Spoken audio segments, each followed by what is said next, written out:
Welcome to another episode of the Catholic Novel. Today we are dealing with a novel which anybody interested in a Catholic novel knows this novel. It's really considered a classic. It's Graham Greene's The Heart of the Matter. And the epigraph in the novel is taken from the Catholic poet Charles Péguy. And I'm not going to read the French to you, I'll give you the translation. The sinner is at the very heart of Christianity. No one understands Christianity better than the sinner, unless it be the saint. And that is really a wonderful epigraph for this novel. Frank Sheed, the lay theologian, the publisher of Sheed and Ward, once said, Graham Greene writes as though the headline on the morning paper is, Son of God died for me. And I agree completely with that. As you know, if you've watched any of these shows, I am a big fan of Graham Greene, and this is one of his really great novels. I'm going to say it was about 2 years ago, in the course I teach at St. John's University, I asked a priest who had taught literature for years to lecture on one of Greene's novels. And we were doing many, many novels. And I said at St. John's, I mean it was an adult ed course, I'm sorry. It was not for undergrads, but for adults, adult education. He said to me, thank you for asking me to do this Greene novel. I had forgotten what a great writer he is. And this book is a good example. It's set in West Africa, and I'm telling you, as you're reading it, you may begin to perspire. That's how good Greene's descriptions are. The character Scobie has become famous in Catholic literature. Now, as I tell you the story, I don't know whether you're going to find it believable, but let me say this. Greene is such a good writer. When you read it, you will find it believable. So my narrating it, you might say, this sounds like a preposterous story. But I don't think you'll feel that when you read it. So I think this is an example of what I call theological paradox. And maybe Shosaku Endo's The Silence is also an example of that. And what do I mean by theological paradox?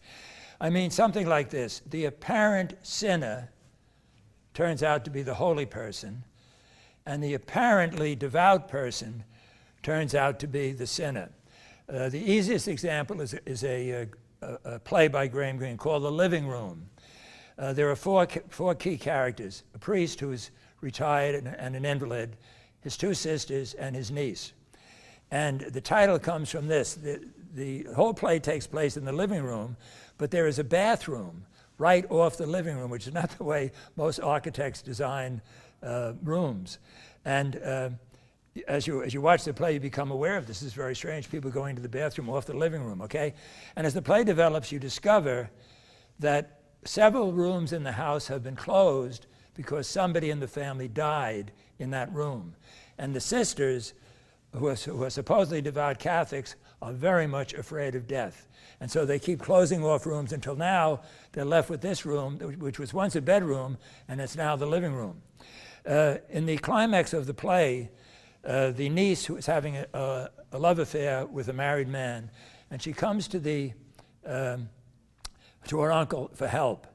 And he tells, this is wrong, you've got to change.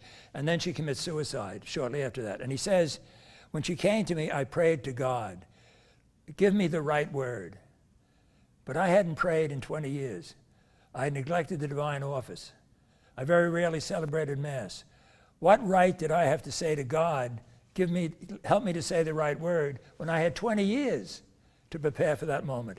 If I had been a good priest, all I would have had to do was touch her, and she would have been healed.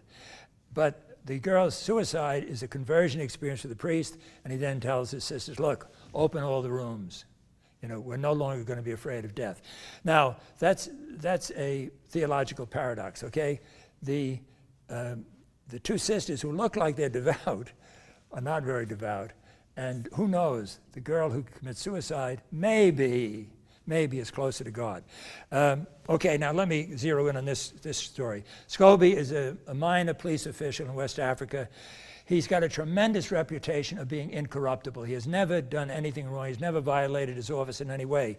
His wife, Louise, is not happy. She's disappointed that he didn't get promoted to be the commissioner, and she's always nagging him.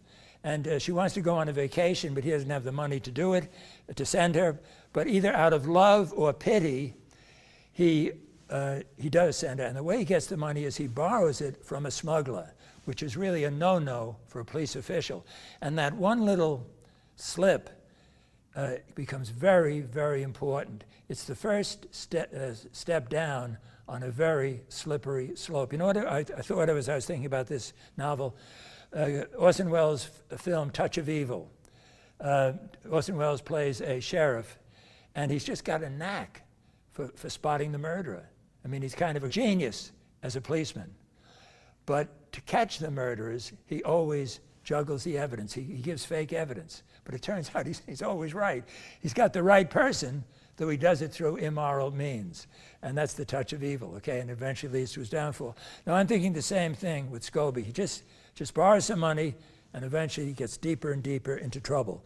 Now, while his wife goes on the vacation, he begins a love affair. Let's see, he's about 38, with a 19-year-old widow.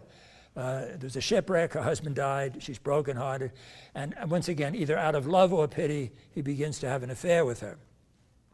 When his wife comes back, he is determined to keep this a secret, so he doesn't want to hurt Anne by telling her, look, I can't be with you anymore, and he doesn't want to hurt his wife by revealing to her that he has had a love affair while she's away.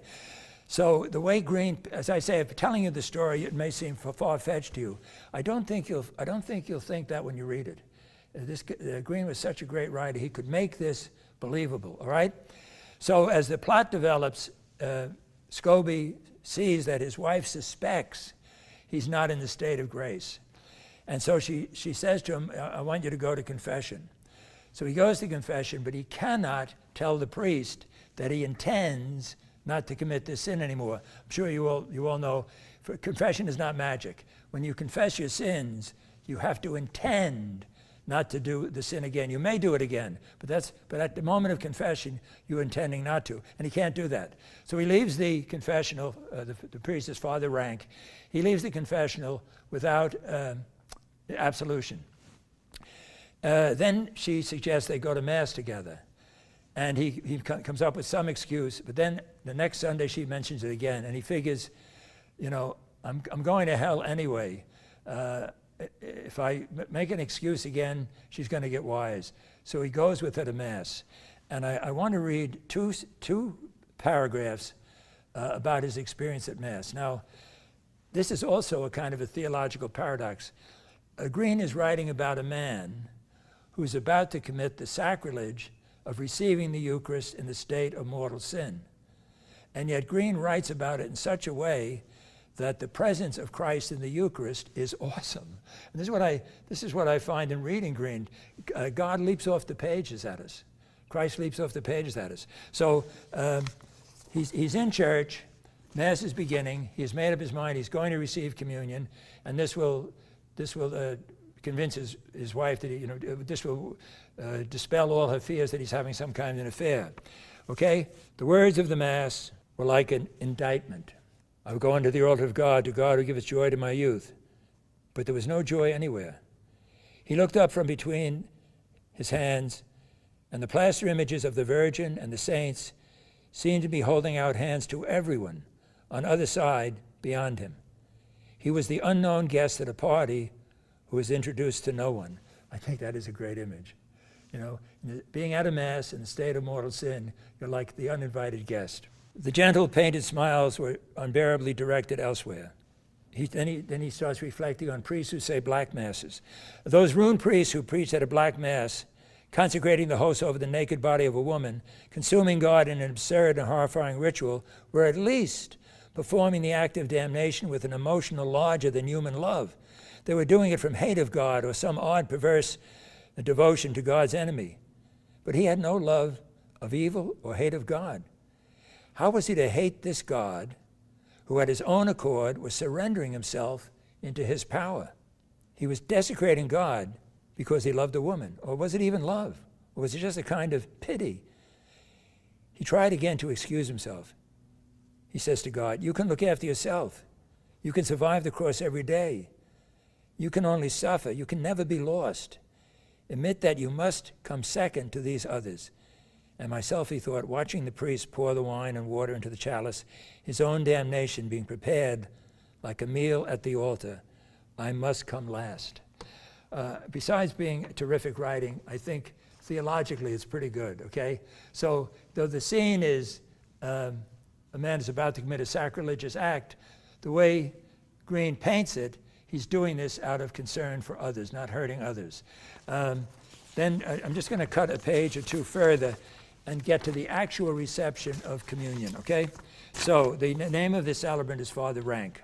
Father Rank came down the steps from the altar bearing the host.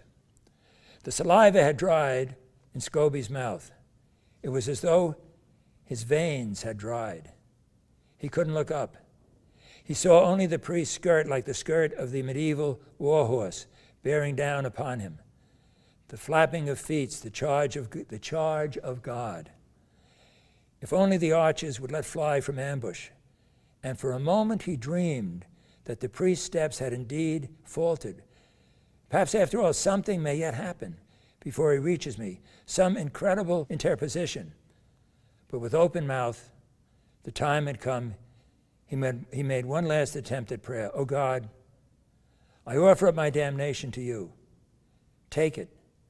Use it for them. And was aware of the pale, papery taste of an eternal sentence on the tongue. Okay, so in any novel, you know, a lot depends on your taste and so on. But I think that is great writing. And it's once again, it's theological paradox.